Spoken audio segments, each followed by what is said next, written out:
had just survived cancer, 4 months of chemotherapy and radiation, when I discovered my business partner had stolen over $3 million from our firm. My name is Marcus Kendall. I'm 52 years old, a licensed forensic CPA based in Chicago, and co-founder of Kendall & Wolf Financial, a mid-size advisory firm we built from scratch over 2 decades. Until recently, I was managing partner, auditing compliance, tracing fraud, and protecting other people's money like it was my own. But 3 months ago, I was diagnosed with stage 2 prostate cancer. It was aggressive. I stepped away from day-to-day operations to undergo treatment. While I was battling for my life, I handed control of the company to the man I trusted more than anyone, Sean Wolf, my best friend, my co-founder, my brother in all but blood. I returned to work expecting chaos. I expected errors, disorganization, maybe lost clients. What I didn't expect was theft. It started with an error message. I was reviewing Q4 records when I noticed Branson Medical, the largest client in our portfolio, had been marked as archived back in January. Curious, I dug into the ledger. The account showed a full disbursement of $3,200,000, 0 cents, across 4 transactions, each labeled as internal reallocations. But the receiving account wasn't one of our vendors. It was a shell entity I'd never approved, Trident Fiscal Holdings. I didn't panic. I didn't confront anyone. I pulled out the cold distortion backup drive I'd encrypted before I left for treatment, restored the untouched December ledger, and started tracing differences line by line. The signatures had been spoofed. Logs had been deleted, metadata scrubbed. Someone had gone to great lengths to hide what they'd done. But I don't miss patterns. I'm a forensic accountant. And now, I had a trail. Sean and I met in the fall of 1994, 2 wide-eyed first years at Northwestern's business school. We were complete opposites. He was quick with people, I was better with numbers, but we shared one thing: ambition. We studied together, graduated together, sat for the CPA exam in the same hotel conference room. He passed on the first try. I did too. Over the years, our careers diverged, then converged again. I went into forensic auditing at a Big 4 firm. Sean worked in private wealth management. But in 2006, after one too many red flags inside bloated corporations, we took a leap and launched Kendall & Wolf Financial. Our pitch was simple: competence with integrity. Clients came because they were tired of being lied to. We built trust the hard way: referrals, compliance audits, late nights reconciling books no one else could decipher. He was my best man when I got married. I was there when his mother died. We buried time, sweat, and shared vision into that company.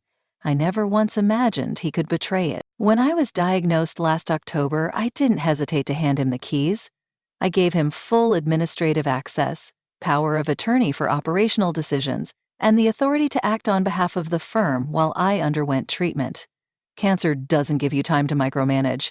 And for a while, nothing seemed wrong.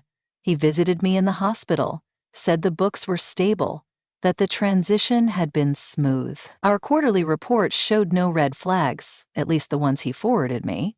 I believed him. Looking back, there were signs. Our senior controller resigned suddenly in December with no replacement. An analyst emailed me a week later about weird internal routing, but I was too sick to reply. My access credentials were temporarily deactivated for security. Sean said it was standard protocol. I didn't question any of it. He was family. Until he wasn't. What Sean never accounted for was that I didn't just do math for a living. I investigated manipulation professionally. Pattern recognition was my language, and the moment I started digging, everything unraveled. Before I started treatment, I took precautions, not because I feared betrayal, but because I knew how systems fail. In my world, trust is earned, but verification is policy. I'd arranged for a secondary backup protocol, a cold storage ledger archive triggered weekly via encrypted FTP. The drive was housed off-site in a private facility under my personal account. I never told anyone about it, especially not Sean. I also made sure to retain one last admin credential embedded under a dormant user ID tied to a shell testing account. It wasn't listed anywhere in our system directory. No one knew it existed but me. That access let me bypass Sean's administrative filters.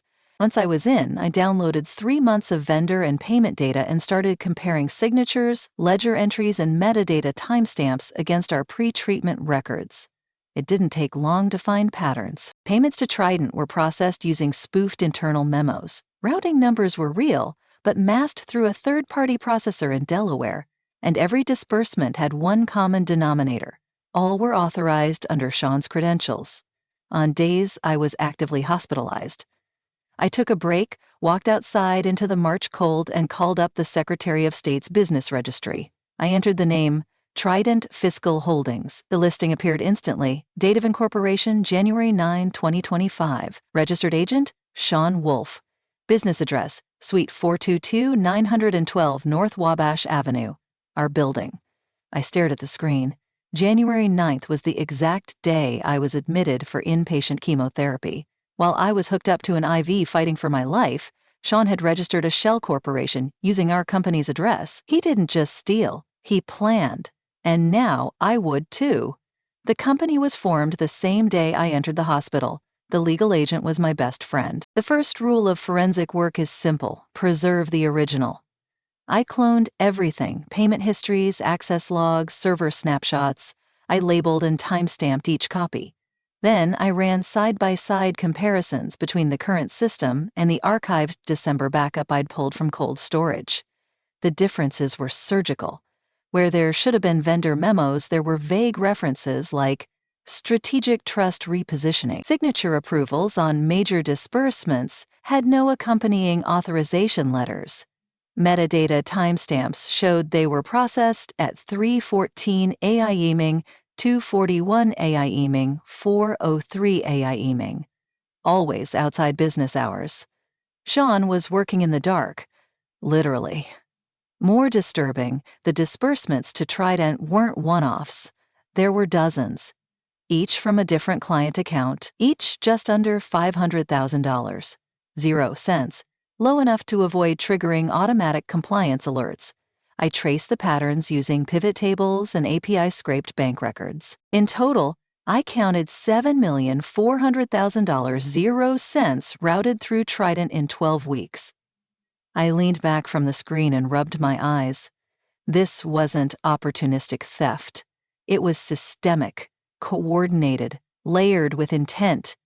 And if I hadn't come back when I did, no one would have ever found it. I reached out to Amira Chen, a former SEC fraud investigator turned private legal counsel. We'd worked together once years ago on a case involving asset diversion inside a nonprofit. She was tough, methodical, and had a memory like steel. I sent her a secure packet of the documents along with a summary timeline. Within 2 hours, she called back. "This isn't just embezzlement," she said. "This is deliberate structuring for concealment. If you have records from multiple clients, we're now talking about intercase misappropriation. That's federal." My hands didn't shake. My voice didn't break. I just asked her what we needed to do next, because I knew this game. But now I also knew the stakes. Sean hadn't just stolen from me. He'd stolen from every client who ever trusted our name. I stopped thinking like an owner and started thinking like an examiner. First, I built a transaction matrix. Client ID, disbursement dates, memo fields, dollar thresholds, routing destinations. Then I color-coded every transfer to Trident Fiscal Holdings, plus 2 other vendor aliases I suspected were part of the same structure: Northcap Advisory and Parklight Consulting. All of them were shell entities. None had phone numbers, physical offices, or client-facing invoices. I mapped 87% of those disbursements. 87% of them came from one terminal, Sean's laptop, and the remaining originated from his home network. The payment patterns were unmistakable. Transfers were broken into sub-$500 0 cents K-blocks to avoid triggering federal transaction reporting. Disbursements occurred at irregular hours, then masked under new vendor line items the following day. Internal approvals were logged under admin overrides, which I knew were only accessible to 2 people, him and me. But I'd never used mine during treatment. Ever. He didn't just manipulate the money, he manipulated the evidence. Still, I could read the seams. Every attempt to cover his tracks left metadata, hash breaks, null fields, unreferenced invoice IDs, Even his file deletions were sloppy. He forgot that our document server stored automated PDF previews for internal versioning. I retrieved 17 ghost copies of altered invoices, stripped of detail but still timestamped and initialed. Enough to prove tampering. Enough to establish intent. I compiled it all into a 60-slide timeline. Dates, screenshots, signatures, cross-referenced IP logs. By the time I was done, it wasn't just a gut feeling anymore. It was a case. Amira didn't hesitate. This qualifies as financial exploitation under both state and federal codes, she said. You have multiple victims, a pattern of structuring, and misappropriation of entrusted funds. We're well past internal misconduct. This is criminal. She looped in a colleague, Trey Morrison, an agent with the IRS Criminal Investigation Division, someone I'd mentored years ago when he was just starting out. I trusted him. He knew my work ethic. He'd seen how clean I kept my files, how methodical I was when building audit trails. We arranged a private off-site meeting. I laid out everything, the altered ledgers, the shell corporations, the crossover between client accounts and Sean's activity. Amira handled the regulatory context. Trey explained what would trigger federal jurisdiction and how to position the evidence for formal escalation. Step 1 was containment. We drafted a temporary civil injunction to freeze outgoing transfers tied to Trident and its known affiliates. Step 2 was silent documentation, collecting real-time access logs, tracing network behavior, and monitoring for signs Sean might be preparing to flee or destroy evidence. Amira advised against any direct confrontation. He doesn't know you're onto him, she said. Leverage that. Let him feel safe. Let him keep digging. We scheduled a forensic sweep of the firm's internal systems over the weekend. Trey coordinated a preservation request with our cloud providers and began filing the initial reports for suspicious activity under the Bank Secrecy Act. I funded everything personally. Legal retainers, expert fees, surveillance tech. I didn't flinch. He thought he could hollow out everything we built while I was too weak to notice. Now I was watching.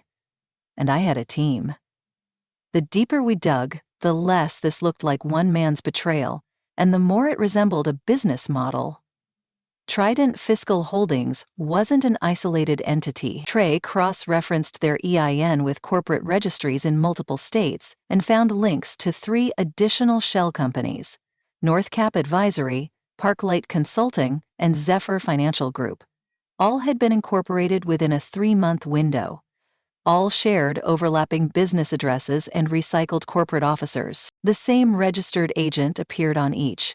A suspended broker named Caleb Dorsey, disbarred 5 years earlier for misappropriating client funds in a commodities scandal. His address was listed on one of our client vendor invoices. Sean had hidden him in plain sight. Then came the connection I didn't expect. 2 of the clients whose accounts had been drained weren't just mine. They had previously been represented by a boutique accounting firm that collapsed in 2022 under fraud allegations. Amira traced back court records and found that Sean had been called as a consultant witness in that very case. He wasn't just mimicking a known fraud pattern, he had studied it up close. He didn't invent this, he adopted it and improved it. Trey brought in a data analyst from the Financial Crimes Enforcement Network, FinCEN, who flagged Sean's activity across multiple flagged patterns: layered transfers, off-muse structuring, mirrored disbursement formatting. And just like that, the frame widened. This wasn't about one firm, it wasn't about me, it was about dozens of businesses across multiple states being drained under the same exact pattern. Sean hadn't just betrayed a partner, he'd built himself into a network, and now that network was starting to crack. The evidence file was 142 pages long when we submitted it to the Department of Justice's White Collar Crimes Division. Amira and I met with a federal prosecutor in a closed-room session inside the Durkin Federal Building. I laid out the case like I would a compliance audit: chronological, annotated, cross-indexed, every transaction, every altered invoice, every metadata trail leading back to Sean and the entities he'd created. We weren't speculating, we were showing our work. Trey joined us halfway through the session and confirmed that the IRS CID had matched our shell companies to open SARE's suspicious activity reports. filed by 3 regional banks over the last 6 months. No one had connected the dots until now. What we had wasn't just strong, it was prosecutable. The assistant U.S. attorney assigned to the case, a sharp, meticulous woman named Diana Cho, asked only one question after reviewing the file: "How soon can we secure the systems?" "Within 48 hours." The FBI's Financial Crimes Task Force issued a preservation and freeze order on all accounts tied to Trident, Northcap, and Parklight. A judge signed off on a warrant for digital seizure. All server data from our firm would be cloned, preserved, and reviewed under supervised access. They also placed a quiet surveillance flag on Sean's travel records, credit usage, and digital activity. I was cleared from suspicion almost immediately. My medical records, travel logs, and system access showed I'd been completely inactive during the entire window of theft. What surprised me was how quickly they moved from reviewing the evidence to building a case around it. One agent pulled me aside after the meeting. "You're not just the victim here," he said. "You're the reason this is going to stick." I nodded, but said nothing. There was no satisfaction yet, only precision, only process. I hadn't come this far to feel vindicated. I came this far to make sure he couldn't do it to anyone else. Sean asked me to lunch. It was a Thursday, mild outside, sky washed in late winter gray. He picked the restaurant, quiet, familiar, and slid into the booth across from me like nothing had changed. "I'm glad you're back," he said. "You look stronger." "Feeling better," I replied. I wore a wire beneath my collarbone. Standard FBI surveillance unit, no visible light, synced directly to the agents 2 blocks away. Diana Cho's team was listening in real time, recording everything. Sean rambled. Staff turnover, new efficiencies, budget cuts he had pioneered during my absence. Then came the part they'd been waiting for. "You've built a good legacy, Marcus," he said. "Don't burn yourself out trying to reclaim it. Some things run better without too many hands." "Meaning?" I asked, watching his eyes narrow. "Meaning it might be time to let go." There it was. An on-record suggestion that I step away permanently. Coupled with implied control over the firm's new structure, it gave prosecutors the leverage to argue intent. The next night, at 2:13 a.m., Sean remotely accessed the internal ledger system and deleted 4 vendor references tied to Trident. What he didn't know was that federal mirror logs had already preserved everything. He wasn't cleaning his tracks. He was adding new ones. 2 days later, he withdrew $9,700.00 in cash, just below the $10.00 K reporting threshold, from a secondary account in the name of Parklight Consulting. Trey's team flagged it instantly as structuring behavior. They began monitoring nearby airports. That morning, he showed up late to work. Eyes bloodshot, hands trembling, he avoided my gaze, asked vague questions about the server slowing down, then disappeared into his office for over an hour with the door locked. When he came out, I was waiting in the main hall. "Everything okay?" I asked calmly. He gave a hollow smile. "Just tired." He never saw the 2 plainclothes agents enter the building, but he heard them behind him, badges raised, voices low. He turned, said nothing, and just like that, they walked him out. John was indicted on 13 counts: wire fraud, conspiracy to commit money laundering, obstruction of justice, and aggravated identity theft. Bail was denied. Prosecutors cited his financial access, structured withdrawals, and attempted digital obfuscation as indicators of high flight risk. The story spread faster than I expected. Local news picked it up, then regional outlets. Headlines used words like betrayal, mastermind, and co-founder turned criminal. They plastered his face beside mine in stock photos from company press kits. People assumed we were both guilty. Until they read further. 3 clients pulled out within the week. 2 filed civil suits against the firm. 1 threatened to go public unless their losses were reimbursed immediately. I worked 18-hour days coordinating remediation. We froze all questionable accounts. I refunded clients from our own reserve fund. I fired the 2 junior staffers who'd ignored reporting anomalies under Sean's direction, not out of vengeance, but necessity. The sentencing took place 6 months later in a packed courtroom. Sean pled guilty. No appeals, no statement, just a shallow nod to the judge as she read his fate. 17 years in federal prison, $7,100,000, 0 cents in restitution. Permanent forfeiture of his licenses. He didn't turn around, didn't look at me, not once. People asked me afterward if I felt relief. Some expected me to gloat. Others thought I'd cry. I did neither. Instead, I drove home in silence, parked in the garage, and sat for an hour without turning off the engine. Justice had spoken. But justice doesn't erase grief. It just marks the ledger, paid. After the sentencing, I didn't return to the office for 3 weeks.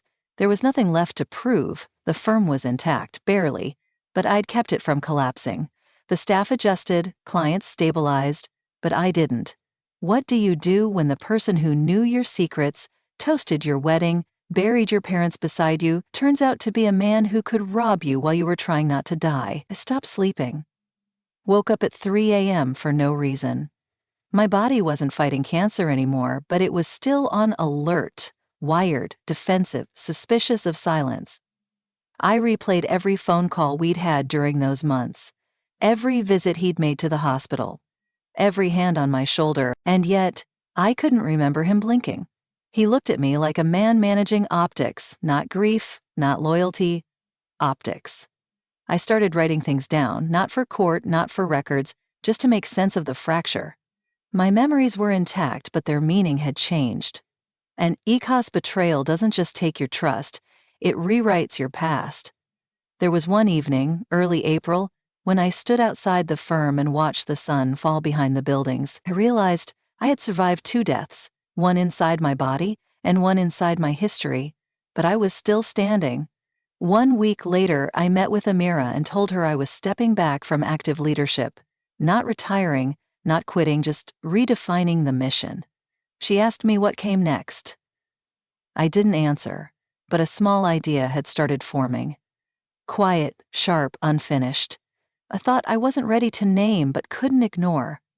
What if I used what I knew not to rebuild the firm, but to protect others from men like Sean? 6 months later, I opened a one-man consultancy above a used bookstore on West Superior Street. No branding, no clients on retainer, just a phone line passed discreetly between attorneys, compliance officers, and forensic accountants who knew where real silence lived. I don't rebuild companies anymore. I investigate what they try to bury. Sometimes I find missing money. Sometimes I find people who've spent years lying to everyone around them, including themselves. I don't work for applause. I work for clarity. When the line breaks, I trace it.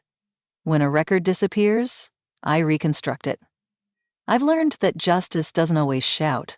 Sometimes it whispers through balance sheets and audit trails, waiting for someone to listen. I listen. And when it's time, I act. Because someone has to, and I no longer hesitate.